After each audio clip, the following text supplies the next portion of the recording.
মসজিদে আসতে 15-20 মিনিট লাগে, মাহরাম ছাড়া মসজিদে যাওয়া যাবে? জাযাকিল্লাহ খাইর। আমি কি মহিলা মানুষ নাকি জাযাকিল্লাহ বলছেন? আপনি জলজান্ত পুরুষ, আমরা আমাকে মহিলা বানিয়ে দিয়েছেন।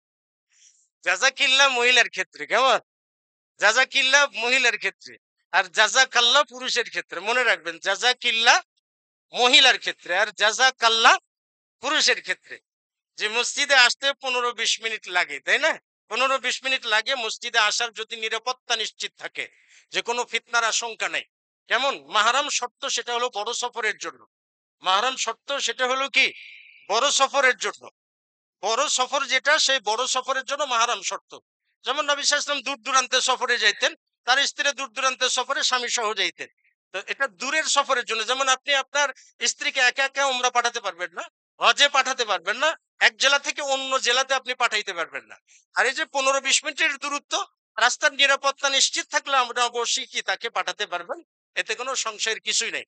কারণ নবী সাল্লাল্লাহু আলাইহি ওয়াসাল্লামের জামানায় তার থেকেও দূরের জায়গা থেকে মহিলারা জামাতে আসতো। এমন তার থেকে দূরের জায়গাতে মহিলারা কি আসতেন?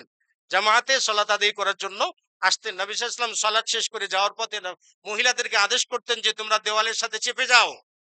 মহিলারা দেওয়ালের সাথে চেপে যেত, এমনকি গায়ের সঙ্গে দেয়াল লেগে যেত।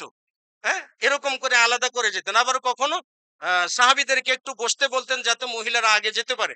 তাহলে তারা আগে বাড়িতে গেছে মাহরাম ছাড়াই, তাদের স্বামীরা ভিতরে বসে আছে আর স্ত্রীরা চলে গেছে। তাহলে মাহরাম ছাড়া কি আপনি সলাতে যাইতেও পারবেন, সলাত থেকে বাড়িতেও কি মহিলারা যেতে পারবে। বড় কোনো সফরে অবশ্যই মাহরাম লাগবে। যে